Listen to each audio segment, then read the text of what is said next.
We are back with our quarterly webinar. Time flies when you're having fun. It's crazy to me how all of a sudden we're back with you. Our topic today is get your leadership groove back. Oh, how exciting. It was always fun to watch as we decide what we want to talk to you about and how our work fits into your world. Our conversation today, we'll see where this takes you on where you get your leadership groove back. Before we do that, I want to introduce ourselves to anyone out there who maybe is joining us for the first time. Or if you come to our podcast frequently, welcome back. Thank you very much. It's good to see you. Please chime in and add your comments to the conversation. We love hearing from you. We are Slingshot 25, and I want to say we have the privilege of working with companies and help them think about their people issues, their people problems. We actually started this business in 2020 with the goal of, we knew that we were good at solving messy people problems, whether it's leadership or change or team dynamics. This is what we've been doing since the beginning of our company. It's what we love to do. I think it's what we're uniquely suited to do. And this topic today is kind of the heart of what's the same in all of our work, what leaders do to get their groove back, where we're going to head in the conversation. It's kind of the secret sauce behind everything we do. There's a little teaser for the day. Slingshot 25, how our work translates into things you need and work that you all probably have going on in your teams. We have a set of products and services. We say there's different sides of the same street. Change and communication. We say around here a lot, change will get you into a mess, leadership will get you out. So we have a set of products and services around change management, whether that is probably the heart of our business on the change side is teaching you to lead change for your people. But we also will do communication support for you, make it kind of a one-stop, easy, cradle to grave work when you're going to change something. There's communication related to that. And so we have resources that help you with change planning, help you with business unit engagement, help you think about what's needed, and also all the communication support behind that. On the other side of the coin, we do leadership development, leadership training, leadership coaching. All change will get you in a mess, leadership gets you out. How you think about your leaders, how your leaders behave becomes your culture. We work in that space. And all of this stuff intersects in the world of team performance. So if you have teams that are struggling, not achieving their goals, not performing at the level you know they can, that's a place that we get engaged with our customers. So that's a bit about us. You can find, we love to help in any way we can. So we have a ton of free resources. Check us out online. We post articles, we post videos, we have a Jack Chat series, we do our podcast, and this webinar. And you're here, just dying to dive into the content. So let's go ahead and get started. Let's dive into how to get your leadership groove back. Jackie? Yeah, I can certainly, I'm just going to let the cat right out of the bag. The way you get your leadership groove back is coaching. We're going to talk about coaching today. We're going to dive right into what it means to coach, but let's start with such an enigma. Way to leave them hanging. You were doing a nice job of leaving people hanging. I'm just going to let them off the hook. So let's start with where you probably are right now. Feeling off track. I'm guessing some of these things are familiar to you. Is any of this, and by the way, you can put your comments not into chat. We don't have chat open on this call, but you can put them into Q&A. There's a little Q&A button at the bottom of the screen. So we'd love to hear from you, as Courtney suggested. So if you have any comments or questions, that's what a good Q&A box is for. Feel free to put your thoughts out there. I'm keeping my eye on that, so I will see what you're thinking about as we go. But I am wondering if any of you are feeling any of these things, and if maybe that's why you showed up today. Do any of these things look familiar to you? I can tell you they certainly feel familiar to me. All of these out of balance, disoriented, all of these anxious, stuck, overwhelmed. This is the world we live in today, isn't it? There's a lot that comes at us in a day. There's a lot of expectations on you and me and all of us who are trying to put our work into the world. and we can end up feeling like this. And this is where we lose our groove, right? This is where we lose our groove. We know that you have so much to put into the world. We know that you have enormous talents and things you want to see and do, but then you get sort of tied up in knots around things. And so today we want to talk to you about all of that. I love the expectations. I'm just taking a look here as you're rolling some things into the Q&A. Yeah, I love all of this. Expectations don't meet reality. That's a big one, isn't it? We have so many expectations of what we want for our world, and then, bleep happens, right? And it doesn't always work out for us. And learning how to deal with all of that is really, of course, important life stuff. And so today we're going to talk about what coaching is, but we're also going to hopefully just in this next hour give you some things that might nudge you back onto track. It might, right? Coaching takes certainly more than all of that, but maybe there'll be a couple of things even in this next hour that will help kind of nudge you back on track. And I can appreciate the comment here that you struggle to know how you can be the most effective coach for your employees. And so, yeah, this is for all of you. This is for those of you who might want coaching, but it might also be for those of you who are deciding if others need coaching and, what that might look like, how coaching can help those that you serve. So there's something here for everyone. But let's take a look at, on the next slide, what it's costing you. So if all of those feelings of stuckness felt familiar to you, I'm guessing all of these words and descriptions also feel familiar to you. So, man, we're kind of starting this off in kind of a bummer of a space, aren't we? Sorry about that. But we do want you thinking about, I guess maybe we just don't want you to feel so alone, that these things are affecting many of us. But I will say this, all of these things can be real: burnout, not reaching your potential. And all of these things happen to all of us some of the time. This is one of those, these kinds of problems should be viewed through the lens of how often do you experience them? How often do you go there? Feeling dissatisfied, visiting the same issues again and again. How often do you go there, and how long do you stay there? Maybe that's sort of your first clue here as to whether or not something should be done about this, whether or not you are in a place that maybe you could benefit from help from others. How often do you go? How often do you stay?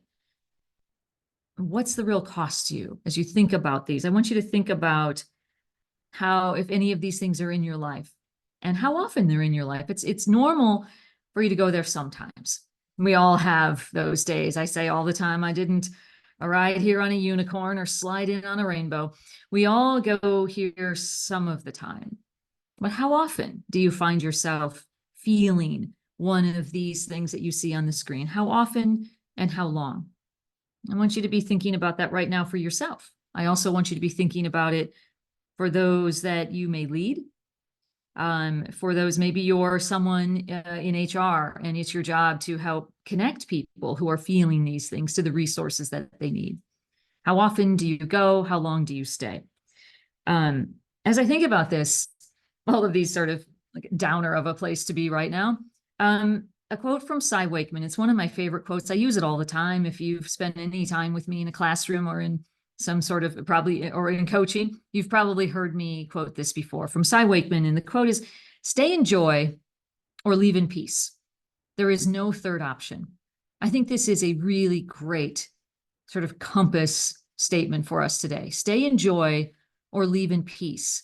There is no third option. The words that you see on the screen are the mantra of those who have entered the third option club. They no longer have joy in their life, in their job, in their work. They don't have joy, but they are not leaving in peace. They are sticking around. They are living in a space of maybe resentment, self-righteousness, right? That starts to come into play, being self-righteous. If they would just, if only people would, I know the answer. I'm not going to take it anymore. I'll show them. Staying in a place of resentment or self-righteousness or anger or frustration. Again, it's a matter of how long you go and how long you stay, and how often you go and how long you stay. We all have a little bit of resentment and anger and frustration from time to time. But when we find ourselves sort of staying overnight in the third option club, setting up our zip code at the third option club, this is when we have a problem. This is when we should consider reaching out, getting help, learning more, understanding about what coaching can do for you. So let's, instead of letting this become a way of life and working, let's talk about the things that get in our way so that we can get you over that and get you into a better place. So why do we sit in this third option club? Why do we accept and become incurious about our situation? Why do we accept it just as it is? Well, there's a few things. That weave together, 3 things in specific: myths, barriers, and stigma. All of these things, ideas about what coaching is, and how getting help when we feel stuck, when we feel like we are no longer in a space of joy, no longer to get to joy in our jobs. These are the kinds of things that get in the way. They get twisted together and keep us from considering coaching as a viable, actually it's a powerful solution, but we don't even see it as a viable solution to live and work from a better place, in a better way, have a better life. We don't even consider coaching oftentimes because we believe these things. We believe these things about coaching. We believe you don't have time. I've got this. Thanks. I don't need coaching. I'll figure this out for myself. I can do this on my own. Or goodness, only people with performance issues end up in coaching. I'm not that person. Or who, you don't know more than me. This makes me think about, as I was thinking about all of these things that get in the way of coaching, of how we don't pursue it when we most need it, when it can be most powerful in our lives. I was thinking about a study that I read. No one who knows me is surprised that I'm about to share a study with you. But I read a study recently that was really fascinating. It was 2001, so it actually happened in this century. Sometimes I find studies that are a little more dated than that. There was a study done in 2001, I believe at Yale University. They seem to do a lot of interesting studies out there. Yale University in cognitive science. And it was a study about what is called folk science. And it studied what they call the illusion of explanatory depth. The illusion of explanatory depth. And here's how it went down. It was a pretty simple study. They asked the participants in the study if they could describe how a toilet works. This is where I need my flush, like my little flush sound effect. Could you describe how a toilet works? Now, I want you to all just think about this. Do you all know how a toilet works? I bet all of you, the participants in the study, said yes. Oh gosh, yes, I know how a toilet works. It's not a complicated mechanism. I know how it works. And I bet you're all thinking, I know how a toilet works. And then they were asked, okay, great. It's great. Could you draw it for me?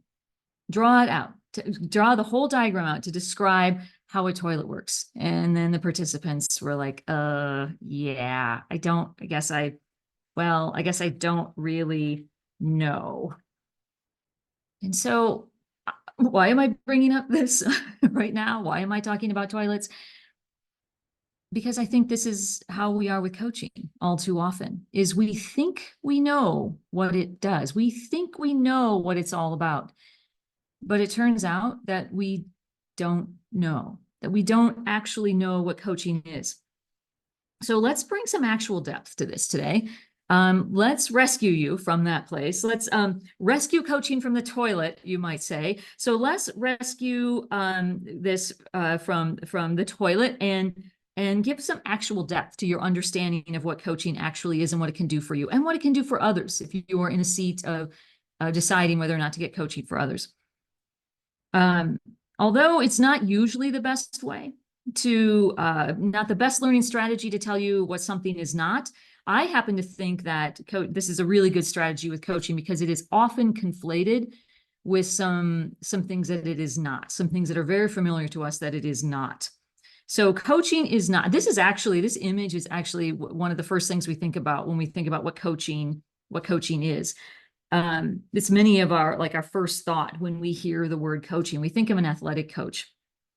And while this certainly does overlap, there are some things that athletic coaches do that I would say overlaps with what we're talking about here, coaching and in leadership, coaching through change, coaching on team performance, essentially coaching in human behaviors that are associated with the workplace. There's some overlap with some athletic coaches, particularly depending on the athletic coach. And I'm not going to go into too much depth there because I don't know too much about what athletic coaches do because I don't spend a lot of time on the field or the court, nor have I ever. But I understand some athletic coaches that have some really great abilities to bring out the best in others. But largely speaking, most athletic coaches are revered for their ability to teach us. And so if we bring up the next set, thank you. They're really good at this. They're really good at telling us strategy, running drills, giving us things to think about in terms of our techniques and teaching us directly to do those sorts of things. We tend to believe that that's what coaching is. And now I have to say, these are all good practices. There's nothing wrong with this idea of telling people what to do, of mentoring or teaching or advising others. But it turns out those things are only good in moderation. Those are only good in moderation and in proper context. But unfortunately, this is what we think coaching is all about. And so we have a lot of people out there who call themselves a coach or use the term coaching to describe all of these practices, telling, mentoring, teaching, advising, and you'll soon see that these practices are all lacking in something in particular. And so if you are thinking about working with a coach, you should be really curious about what kind of training they have in their background, because coaching, the kind of coaching that we're talking about, the kind of coaching that truly changes behavior is none of these things. And if someone sees themselves as just being particularly talented in an area, and so they are going to go and teach and tell and advise others, well, that's not coaching. And so I would be well aware of that and be discerning in the kind of coach that you work with. So now that I have you on the edge of your seat about what coaching is not, I have you thinking about, are you staying in joy or are you leaving in peace? Or are you sitting in that third option club? And I want you to be thinking about that right now.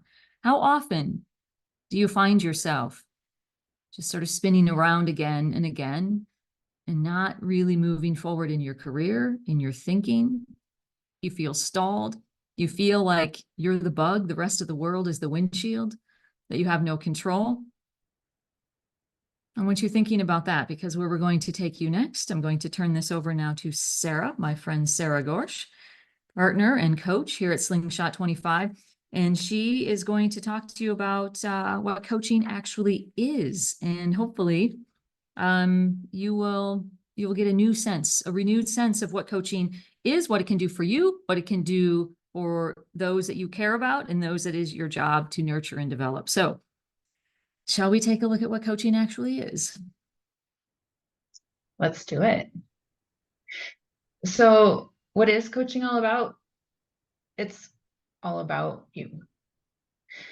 It's like Jackie was just saying, it's not those things that she was just talking about. The telling, the mentoring, the training, the advising. I mean, those are all forms of taking other people's experiences and opinions, and sometimes even their values and beliefs, and trying to make them your own. And that's, certainly one way to look at things. But if you don't buy into what they're telling you, how helpful is that information going to really be? So coaching is specifically designed to tackle that stuckness, that stalled place in your life. Coaching does this by leveraging your own experiences and your own values, and it challenges or validates your thoughts, your beliefs, assumptions, and interpretations about yourself or about a situation. And those are things that probably only you can know specifically about yourself. So sometimes the reason why we're stuck is because of someone or something else. But more often than not, the real reason why we're stuck is because of ourselves. So coaches like Jackie and Courtney and me, we know how to help you become aware of those unique things about you. And once you're aware, you get to decide how well they're serving you and what you want to do about it. And we're here to support you in that work as your coach. Make no mistake, there's definitely a lot of self-work that goes on with coaching. But also, just think about the last time you had someone else who wasn't you truly focused on you. More frankly, like fascinated about what's going on with you and what you want to do, and is invested in supporting you in what you've set out to do. One of the things we hope you take away from this discussion today is that you don't have to do this all by yourself. This is what coaching is for. So on the next slide, we're going to talk a little bit about what those lifelong benefits of coaching can be. So one of the many benefits of coaching, in addition to what's on this slide here, is that you just learn how to navigate your own way of being. Coaching will teach you the concepts associated with these benefits listed here on the slide and how to apply them in your life in a way that aligns with who you are and how you think about things. And these benefits aren't just applicable in your professional life, but in your personal life as well.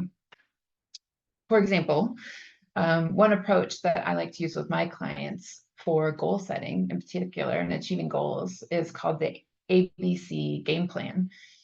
So the ABC game plan is a framework in how to think about goal setting and goal achievement in a way that maintains your momentum, your motivation. In short, you might picked up on this already, but plan A is your ideal plan, the ideal outcome, what you want to achieve. Plan B is the backup plan. Maybe when you notice something's changing and you've got to focus on something else, but still want to achieve and add value. This is a way to also maintain motivation. And plan C is the backup to the backup plan, so otherwise known as your safety net. And what's important about this type of a structure, this type of a method of going about or approach of going about setting goals and coaching is that all along the way, you become aware of how you're learning and growing from the doing and focusing on what you can control.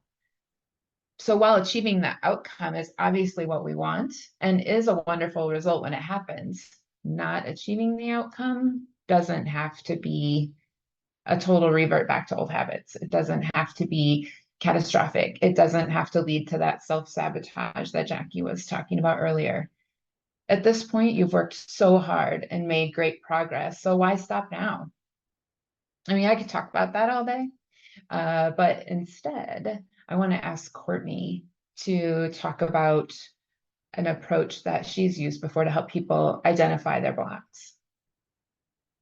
Yeah, I think the first thing that always has to happen as your coach is just acknowledge and validate where people are. Like, it's impossible for people to move a block if someone doesn't see them. You have a right to your anger, you have a right to your resentment, you have a right to your feelings, you have a right to your disappointment. Like, every person, I think a really good coach, when you're looking for one, they have the ability to see you and create space for whatever it is you're going through. And I think the most powerful question that comes after that is, how's that helping you? How long do you want to stay mad? How long do you want to stay there? You can visit. Like, I'd encourage you to like give yourself permission, set a timer, be mad about it for 5 minutes. Like, and then decide, like, how long do I want to stay here? Is it helping me to stay here? And that, as a coach and if you have a good friend that does this for you, when you create space for just meet people where they are, you will see a response from them that's kind of surprising, because it's kind of rare that people just say, wow, that sucks for you, or of course you're upset. It's like simple, but it's beautiful and brilliant and helpful. And that's why I'm like, it's not hard to do. You can do, every person on this call can see someone, see their situation, imagine yourself in it, and create space to say, hey, it makes sense that you're feeling that way. And when their behavior doesn't match up to who they want to be, you can say, how's it working for you? How long you want to stay there? How mad do you know, in the long run, you're not changing it. So what do you want to do about it? It's probably what I do the most. I feel like I do that a lot. I don't know if that answers the question. Yeah, just perfect illustration of something that's so simple yet so powerful, and gives people space to just be and become aware of how they're feeling. So Jackie, I'm going to ask you about unleashing energy. How do you help people unleash their energy as a coach? That's a great question, because coaching is so much about that. So I coach leaders. That's kind of my bag. That's my line. That's what I do, is I talk to people who want to be better leaders. And one of the things, not one of the things, probably the thing, if I really let myself think about all the clients I've had through the years, I'm going to say there's not one single leader who hasn't arrived at my doorstep in, some sort of stuck, on repeat, not moving forward, not getting the results that they want, because they are being sort of pulled into the bureaucracy and the drama of the workplace. And I'm going to tell you, drama and bureaucracy in the workplace isn't going anywhere. This is an invitation to the third option club. If you want to stay in, sort of targeting all of your energy towards talk about fighting something, or feeling some resentment against something that's never going to change. What do they call it? Tilting at windmills, right? It's just, your energy is all wrapped up in that space. And this is in some version of this comes through in almost any coaching client that I work with, which makes sense, because that's what coaching is there to help you solve, is to stop tilting at windmills, to start directing your energy at something that can change. And one of the methods that I use with leaders, because of course, think about what leaders are supposed to do with their energy, is I ask them the question of, I usually do this somewhere in the first session, and most of my leaders will get this question. Most of my clients will get this question from me. Not all. Every coaching client is different. And for you who are thinking about, coaching others, remember that too. There is no one technique for everyone. Treating people, meeting them where they are, as Courtney said, acknowledging, validating, helping them to see their goals. All those things are true. But one of the things that I typically end up asking leaders at some point in coaching, and so I'll ask it of you today, especially if you're a leader, this is a great thing for you to ponder, is who would follow you even if they didn't have to? All too often, we get sort of caught up in this idea of being a leader in an organization that has an org chart. And we all know what the hierarchy does. Nothing wrong against a hierarchy. Humans will invent hierarchies where they don't exist. So better design a nice one, design a good one that actually works for you, rather than let human beings just sort of naturally evolve to some sort of hierarchy that may or may not work for them. But hierarchies also bestow you with what we call legitimate power. And that legitimate power can keep you stuck if it's the only sort of authority or power that you use. And so I ask leaders to sort of extract themselves, like pull themselves out of that structure and that framework and the sort of the hierarchy and the bureaucracy of the workplace, the environment of the workplace, to sort of come above that, so that they can They can use their energy in ways that are more helpful to them. I asked them that question of who would follow you even if they didn't have to. That means you don't get to rely on your chart. And I asked them to literally think about not just people in general, because you don't get to answer the question this way.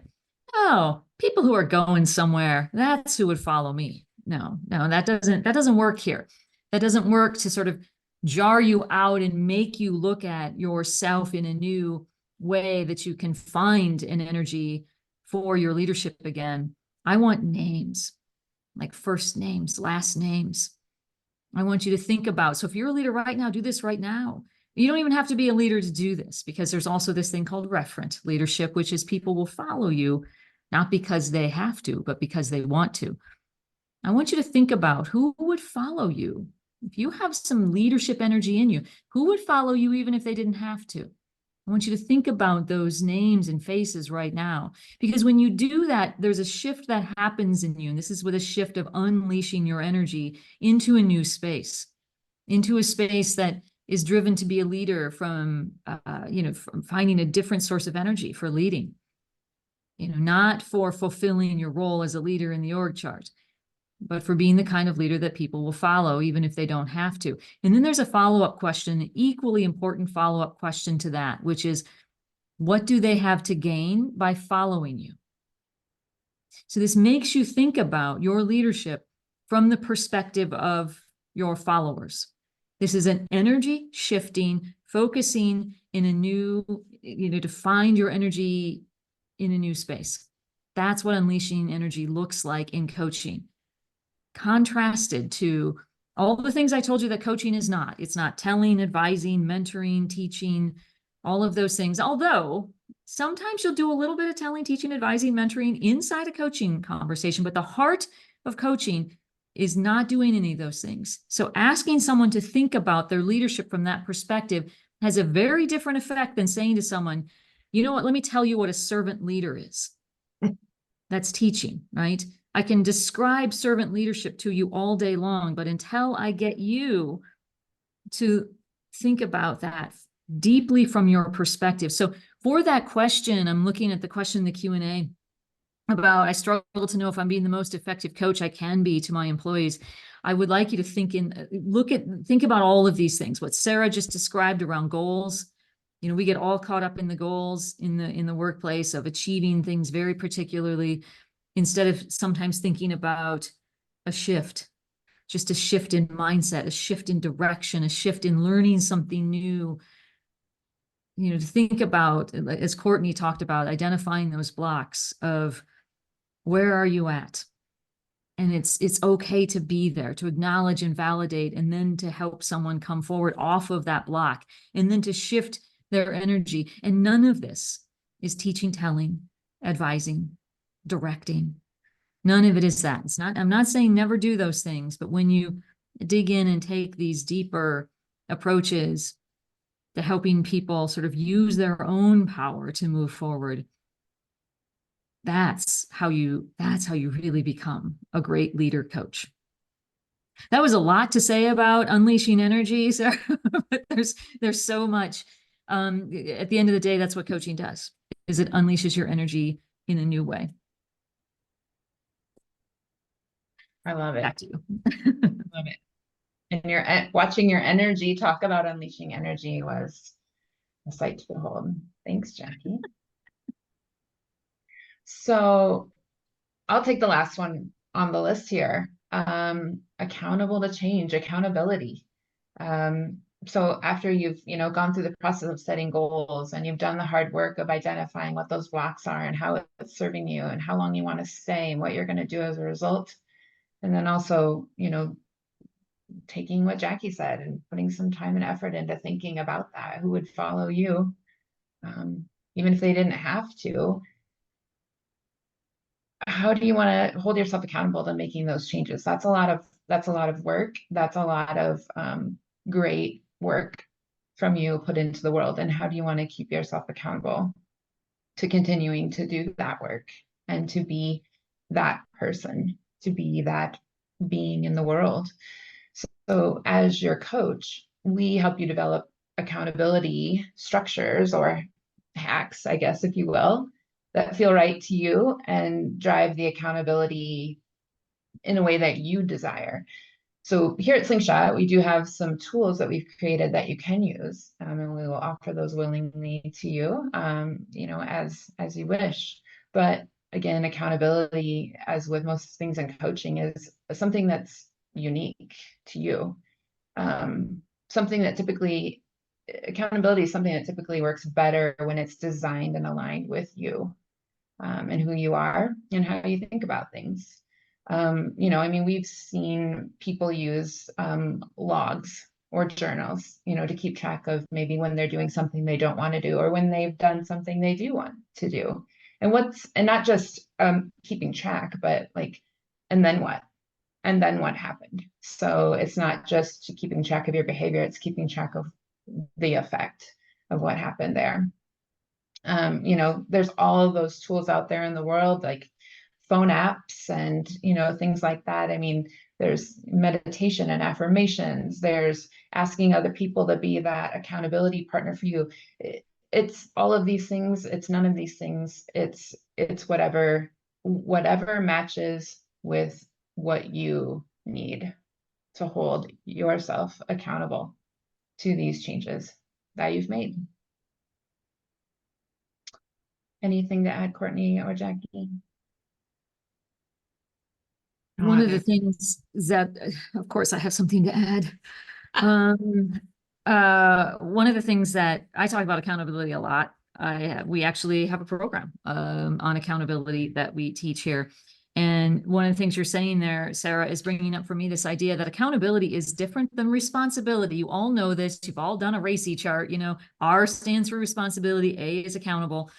But we conflate those things really easily in our mind of like, accountability is just do the thing, do the thing, do the thing. That's actually the responsible part, right? To do the thing. Accountable it may also include the do the thing, but then it's also adds on to it a willingness to be responsible for the consequences of what you do, which is what I love about what you were saying there, Sarah, of the impact. It's not just did I do the thing. The thing may not get you what you want. The thing may not have the impact. The thing may have a consequence that is you're not willing to live with. And so it's time to back up and change your approach, because you are accountable to the outcomes, to the consequences. That's different than just saying, this is why I love, Sarah, what you're saying. It's all of those things and none of those things. Because, for some people, it might be, I just need someone just to actually get me out of bed and moving. That's my first step. That's all I really need right now. But for others, it's accountability, reaches far deeper into owning the outcomes and the consequences of the work that I put into the world. And how do you want to think about that? And how can we help you think about that? And how can we help you through the process of getting there? Coaching will think about all of those kinds of things. Yeah. Yeah. Thank you, Jackie. Yeah. The coaching process includes figuring out what that accountability structure should look like and how to make sure you're set up for success. So if you were to coach with us, we thought we might give you a little bit of a head start into what this conversation might look like. So on the next slide, we're going to look at the first question, or something close to it, I guess, that you'll likely hear us ask within the first few minutes of us speaking with you. What do you really want? So it may surprise you, but it's fairly common that people find it hard to answer this question, at least right away. This question can become clearer over time with the help of coaching, and it is actually normal that the answer to the question can change as coaching continues. It's just important to note that the person we are asking this question to is you. Sometimes we notice people are answering this question in a way they think they're supposed to answer it because of expectations of others or who or what you think others like, and some of those people might be really important to you in your life, your family, your friends, who or what others want for or of you. That's sometimes how people answer this question in the beginning.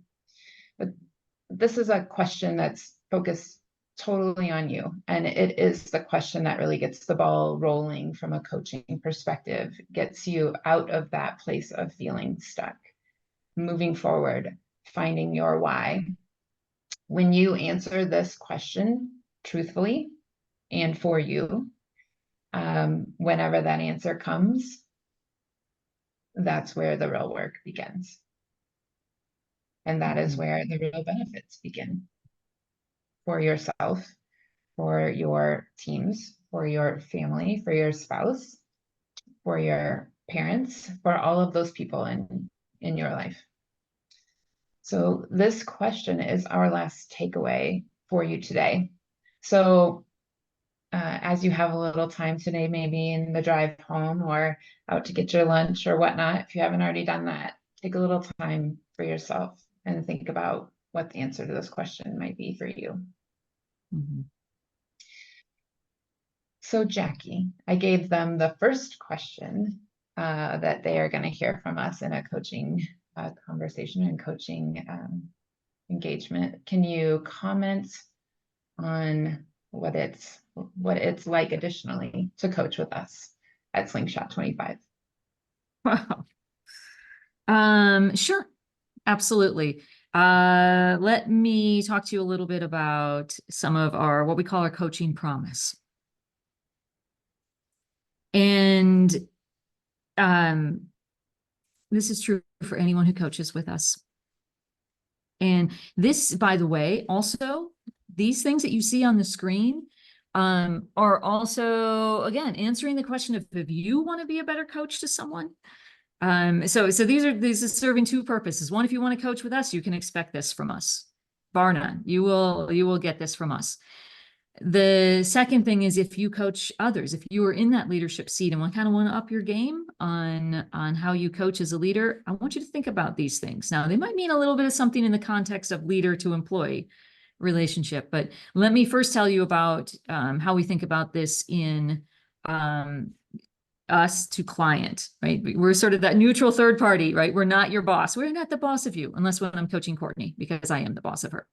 She doesn't know this. Don't tell her. So I know. some things that you will, that we promise beyond a guarantee. This is a promise.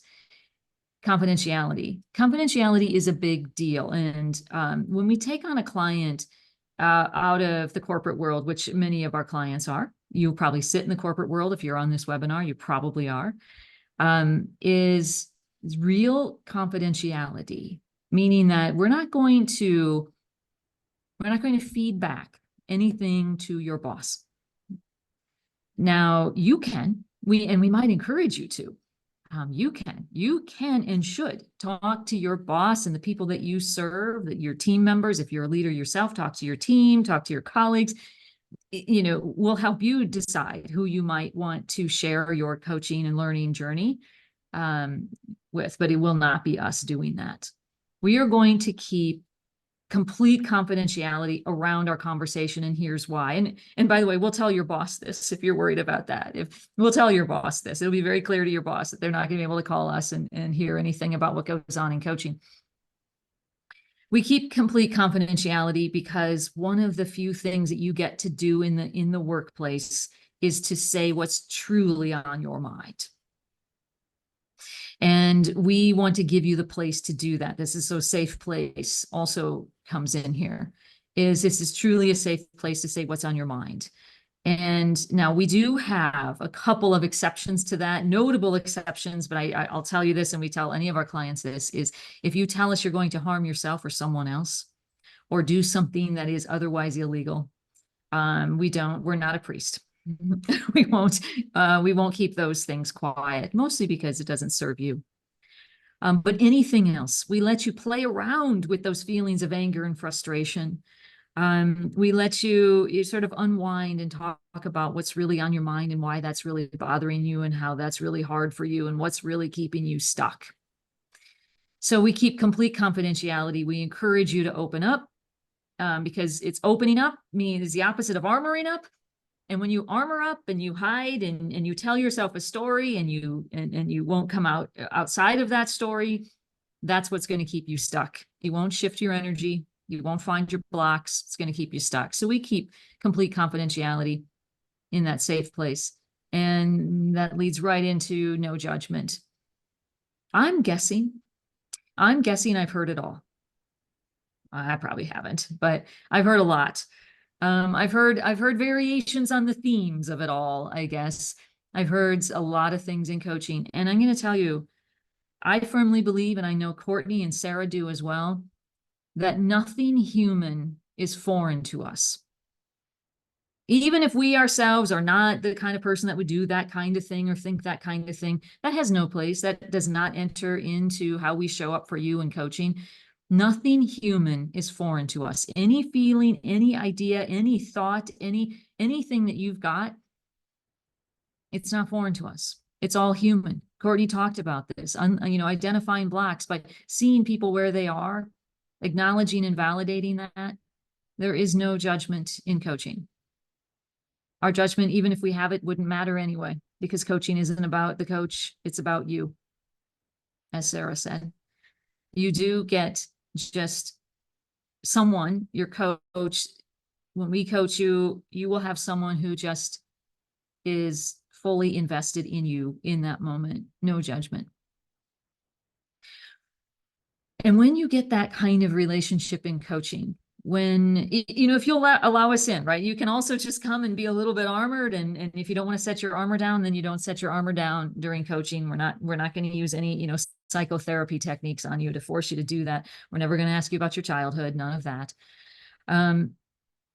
But if you do let us in and you do have those kinds of conversations that can really help you move forward, you might find that we'll be a friend for life. And that's what the follow-up access and free check-ins is all about. We find that when we help people through some of their toughest problems with coaching, that it makes sense to stay connected. And so with all of our coaching engagements, we very literally give you free access to us for a year to do check-ins, 15 minutes or less. We don't really, expect you to put a full hour on our calendar for those check-ins, but we do allow those that free access to us for a year. And then, for life, we're happy to get emails from you and see how you're doing. So we are firmly committed and make this promise to all of those that we coach. And I want you to think about that. Now, just turning it a little bit, this is what we do. I want you to think about from your perspective, whether you're looking for coaching for yourself or you're trying to be a better coach to others in a leadership role. I want you to think about how these things play into that relationship that you have with those that you lead. Maybe the confidentiality is a little bit different in your situation, but I want you to think about how those things play into your role as a leader coach as well. Anything, Sarah or Courtney, that you would add? You guys, you do the same thing. I feel like I'm speaking for all of us here, but anything to add to that? Okay. No, I like the turn. Like, we do it, you do it. Good. That's right. Okay, so Courtney, do you want to just wrap us up here? We've got just about 10 minutes left, and I'm keeping my eye, by the way, on the Q&A. There's only been a couple out there today. I know we're giving you some deep thinking stuff today, but if you have any comments or questions about anything that you've seen, this is a really great time. This is a really great time to push those into the Q&A while Courtney just sort of takes us out of the call here. Yeah, so like I said, we do a webinar every quarter. We always brainstorm what we want to talk to you about. And the reason that we chose this topic today is, you ever get kind of tripped up? You're like, how do you spell the word why? Because only the letter will come to your mind. Like, what is coaching really? And so the reason we want to spend some time with you is to really break that down, give you a little more context so you understand when we say we do coaching, it's a word that just gets used so much that we don't even know if people know what it is. So hopefully this discussion gives you some insights on what coaches do, but also you as a leader, if you're coaching your people, it's good for them. So use that. If you want to learn more, we just think a conversation is the best way to do that. So feel free to drop any of us an email. we do free consultations. We'll answer your questions. You can get to know us, or if you have someone on this call, I know there's a lot of leaders, you have someone who's struggling with the things we talked about, they are stuck, and you want to just see if we can help, just drop us an email. We're very happy to have a conversation and help you figure out if this is a right thing or what's needed. We think coaching solves a lot, but there's no, tool in the toolbox that solves everything. So reach out to us. And we'd love to hear from you if you need anything, like whether it's you have a change management need going on in your organization, you're looking at the culture of your team, you have some team performance issues, we're your people. So just drop us a line at those emails. Happy to have a conversation and explore what's going on, if we can help, how we would help. We're very lucky to get to do what we do. We, as Jackie said, we have not seen everything, but we've seen a lot. And so even if it's just a quick conversation to get your wheels turning about how you move forward, we're very happy to do that. We have experience, and we know that experience is very helpful to other people. So drop us a line, check in. If you need anything, let us know. We are, again, slingshot25.com. Use the Jack Chats, get on the webinars, share the information. The world needs leaders. The world is dealing with a ton of change. And so any resource that we have that can help you navigate that, lead your people, create clarity, and create an environment where they're cared for, we're here for that. And we have things to help you. So use them. They're free. Good. Favorite words, free drink ticket, free. What is it? Jackie's least favorite words are last call. So that is what we have for you. I'm right. Yeah, we got a question. We do have one question that I'd like to answer. I was gonna say we have a minute. So if people have questions, fire them in. Jackie, you want to take this one, or you just saw it? Sure. No, there's a great question that I will answer for everyone here. A difference in coaching younger versus older people. I think that's a fantastic question. Couple of things. I'll start, and then I'll see what my peers think of this. Coaching is, the word that comes up for me is agnostic. The coaching is a delightfully agnostic skill, meaning that it does not matter who is sitting on the other side of the coaching conversation. You will meet them where they are. As a coach, it's not about your judgment of a generation. Remember, there's no judgment in coaching. Your job is to step outside of all of that as a coach and just be, I like to say, like, just delightfully absorbed in the person that you're coaching. There's an enormous amount of empathy involved in coaching, which is just wondering how the other person is experiencing their life or the moment. And you just stay in sort of that curious, wondering space and allow them to reveal all of that. Now, we're also actual human beings behind this coaching mask, if you will, or this coaching role. It's not a mask, it's a role. We actually are delightfully vulnerable in our coaching as well. And so we are flawed. I will admit, just like you, I am highly aware of the stereotypes between people in their 60s versus people in their 20s. We're all aware of the generational stereotypes, and it's not that those won't come into our mind as we're coaching, but with coaching, what you want to practice as a coach is to go ahead and let those thoughts come up for you as a coach, and you let them go, and you just stay focused. And by the way, this is true as a leader in any conversation you're having. Those stereotypes that you have about the person sitting across from you, they're going to come. They're unbidden thoughts. They just come without thinking, right? Daniel Kahneman taught us that one. They'll just come unbidden. Let them come, notice them, let them go. No judgment. Let it just pass through you. You won't be perfect in that. You won't. You're going to be sitting across a table from a 20-year-old thinking, okay, well, back in my day, I wouldn't have done that. You're going to be doing that. It's okay. It's okay. You're no saint. You don't have to be a saint. But I want you to notice that you're doing it then, and see what you can do to set it down, and just remind yourself that this is a human being. Nothing that is human is foreign to you. This is a human being sitting across the table from you. Meet them where they are, see them as they are, and help them forward. That's it. Courtney, Sarah, what would you add to that? Nothing. Well said. Yeah, I mean, I think The only thing I would just like add on, not add on, just say again is like the best way to set a judgment is to stay curious, right? So it's not our job to relate to the person necessarily, but to understand. That's right. Yeah, just be curious, let it go. That was a great question to help us put a big amen on the end of this coaching conversation. So hopefully we've given you some more things to think about, and you'll come find us. I mean, you can tell we love talking about this. If you're anywhere in the neighborhood, we'll even take people, drop by. We're not far from Donut Land, so if you want to swing in and grab some donuts on your way and drop by, and we'll be happy to talk more. I mean, like about- not right now because of this rain that's coming down, it's but I pouring mean, rain like right in now. 10 minutes, I think it's going to be all clear. Come on over. Soggy donuts. Hey, I'll take soggy donuts. I don't care. All right. Thank you, everyone. It's been Have a great pleasure. day. Thank you.